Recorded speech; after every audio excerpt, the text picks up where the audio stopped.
बेटी ने ही घर जला दिया, प्रॉपर्टी के झगड़े ने लिया खतरनाक रुख।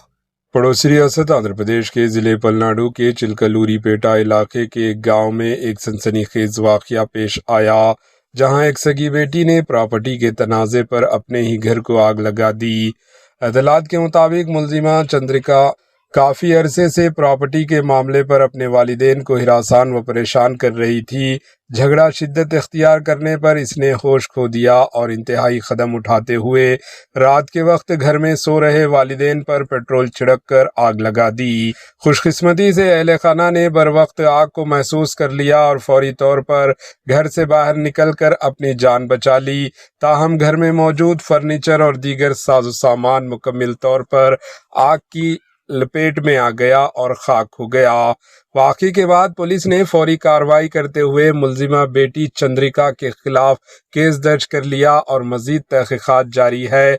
और वालिद रो रहे हैं कि खुद की बेटी ने ही बाप और माँ सिमात घर को जलाने की कोशिश की।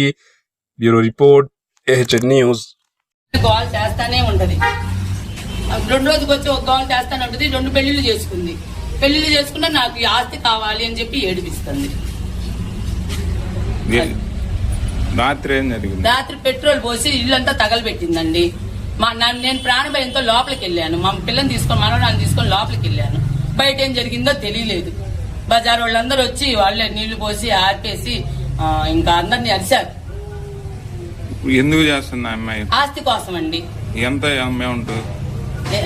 మాది 70 లక్షలు పలికిద్దండి ఇల్లు. మాకు మగపిల్లలు లేకపోతానా మీరు సంపాదించింది కాదు, మా మామ సంపాదించింది అని చెప్పి మాకు గోల పెడుతుంది. మాకు ఆస్తి తప్ప చెప్పేటప్పుడు మా ఇద్దరు తదంతరం పిల్లలకి వస్తుంది, లేదంటే మీరు అమ్ముకోవచ్చు అని చెప్పారు. మీరు అమ్ముకొని మీ హాస్పిటల్ ఖర్చులు కానీ మీరంతా అయిపోయినాక వాళ్ళకి ఇవ్వాలి, ఉన్నది ఇస్తారు, లేకపోతే లేదని చెప్పేశారు వాళ్ళు. అయినా కూడా ఆస్తి కోసము నేను చచ్చిపోతే నన్నే అంటుంది, నేను చచ్చిపోతే ఆస్తి వస్తుంది, నువ్వు చచ్చిపో, నేను డైరెక్ట్ గా ఇంట్లోకి వచ్చి కూర్చుంటాను అని నన్ను బెదిరిస్తుంది. మా ఆటకు ముందు నన్ను 2 సార్లు కూడా కొట్టిందండి. ఇది 3వసారి. అంతకుముందు ఒకసారి పెట్రోల్ పోసింది. మొత్తం ఇది 4వసారి. నేను తల్లిగా దాన్ని ఓర్చుకొని వస్తుంటే 4వసారి. ఇప్పుడు ఆ అమ్మాయి ఒక్కతేనే ఇంకెవరు ఉన్నారా వెనకాల? మాకు తెలిసి ఆ పెళ్లి చేసుకున్న అబ్బాయే ఉన్నాడని డౌట్. మా కొంతమంది ఏంటంటే మా బావగారు మా తోడుకోళ్ళ మాట కూడా వింటా ఉంటది. అక్కడ పెరిగింది ఆ పిల్ల. ఒకవేళ వాళ్ళ మాట ఏమైనదో తెలియదు నాకు. వాళ్ళని అంటానికి మనకు లేదు, వాళ్ళని అంటానికి మనం చెప్పడానికి లేదు. కానీ వాళ్ళ మాట మటుకు మా బావగారి మాట మా తోడుకోళ్ళ మాట మటుకు వింటది చక్కగా.